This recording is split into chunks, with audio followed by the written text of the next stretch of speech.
Today we're going over a progression plan on and off the bar with how to start doing pull-ups. Let's hit it.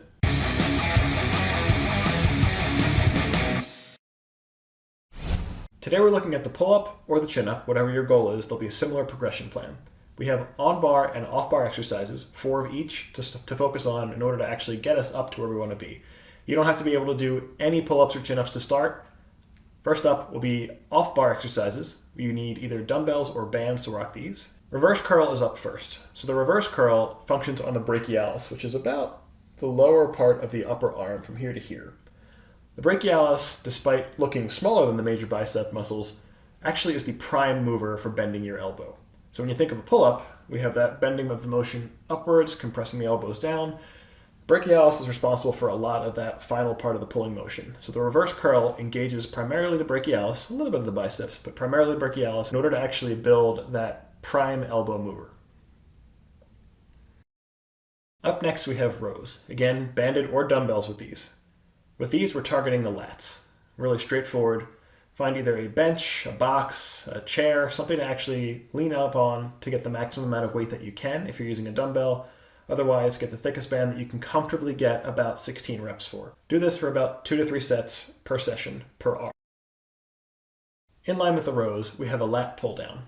Now, most people don't have a lat pull down machine at home or they can't go to the gym right now, so this is a good variation you can do with pull-up bands. Pull-up assist bands or regular bands, depending on if you have the handled ones. Drape it over something high. You can actually do this in front of a door too if you have something to stop the band from going down on you, or a way to clip it into place. Some bands actually have these straps that you can put in over the door to get caught at the top, and you can use that for a pull-down motion. Much like the row, we're focusing entirely on the lats here, which is the prime muscle group we'll be working on to nail our chin-ups or our pull-ups.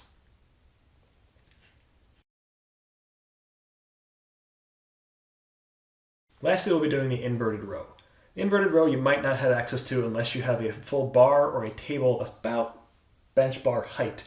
What we'll be doing here is, again, focusing on the lats, a little bit of the brachialis, but also getting in mind some of the main pulling motions that are similar to a pull-up without all of the weight and without all of the body tension required.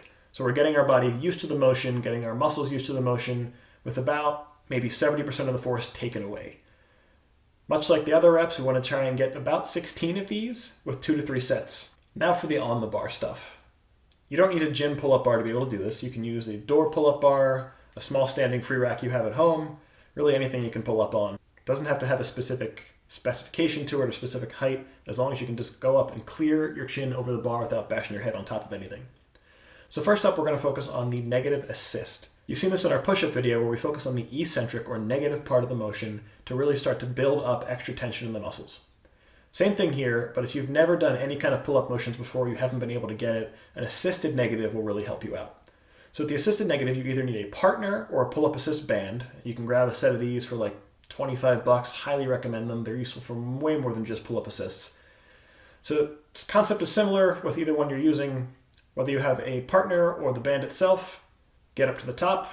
You can either step up or have your partner help you up, and then lower down with the assist of your partner holding your feet or the assist of the band holding 1 or 2 legs.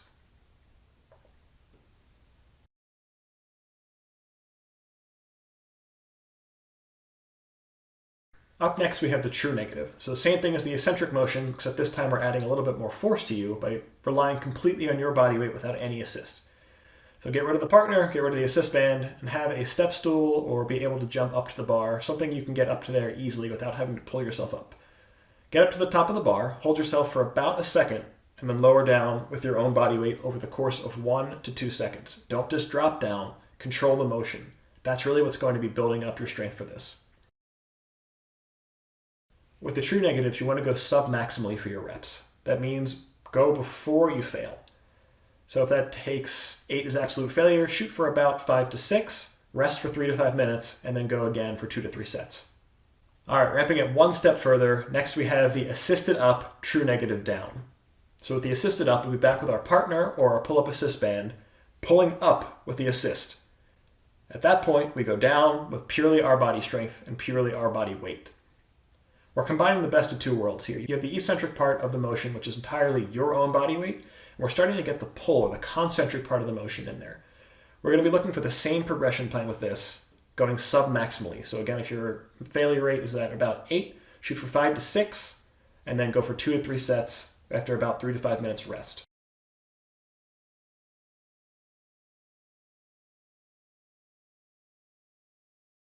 Lastly, we have the dead hang. This one's pretty straightforward. We're just hanging and engaging our shoulder blades, locking them in the backwards position to work on primarily our grip strength here. There's a couple areas that can fail on a pull-up, whether that is the brachialis, the lats. Grip strength is a big one of them, especially if you're not used to training grips. So do a couple dead hangs till about failure. You can go a little after submaximal failure here. So as soon as you are starting to lose your grip and you open up to that full open crimp hand and you're barely hanging on, pop off then. Don't let to absolute failure and then have your fingers snap open. Brings us into one more thing I want to talk about, and the grip itself. As you are working with pull-ups, make sure you are fully rounding your grip, meaning your thumb is locked off. You will be able to get more pull-ups over time with an open crimp grip like this, but you'll have a lot of tension placed in your tendons in your forearm and your wrists. Try not to get into the habit unless you're doing some kind of pull-up competition. You really want to protect this, especially while you're training. Now, one last thing. Everything we've done up until now applies for both chin-ups and pull-ups. If your goal is pull-ups, you'll realize that most people are able to get to chin-ups first. What you can actually do is take advantage of that with what's called a vaulter pull-up. So a vaulter pull-up is one hand forward, one hand backwards. We'll be taking advantage of the extra ease or the extra ability to do chin-ups and starting to work the same muscles in the pull-up with the opposite hand. So with inverted grip, one versus the other, pulling up, holding for a second, coming back down. Shoot for about 3 to 4 of these per side. So if you do 3 with one grip style, come back down, even if you don't feel like you're about to fail, switch grips, then do 3 to 4 with the other side, keep it even. If you feel like you still have stamina and energy to keep going, start the same pattern, reverse your grip again, shoot for another 3 to 4, reverse your grip again. What we don't want to do with this is to get to near failure on one side, and then the next set we go up, when we switch our hands, you can't do the same thing with that other side, creating an imbalance. So focus on balance with this, even if you have to come down every 2 to 3 reps and switching again. So there you have it. That progression plan will get you up to a pull-up eventually. This is the same progression plan I've followed. This is the same progression plan I've helped other people follow. Keep consistent with your training on and off the bar for at least 2 to 3 times a week. And remember, nutrition is important, as is water intake. Keep consistent and you'll get there. If you have any questions, feel free to leave them in the comments, but remember to please like, subscribe, leave a comment down below if there's anything else you'd like to see us do in the future, ring that bell for notifications. No matter where you are in your fitness journey, you'll always fit in with us. Thanks, we'll see you next video.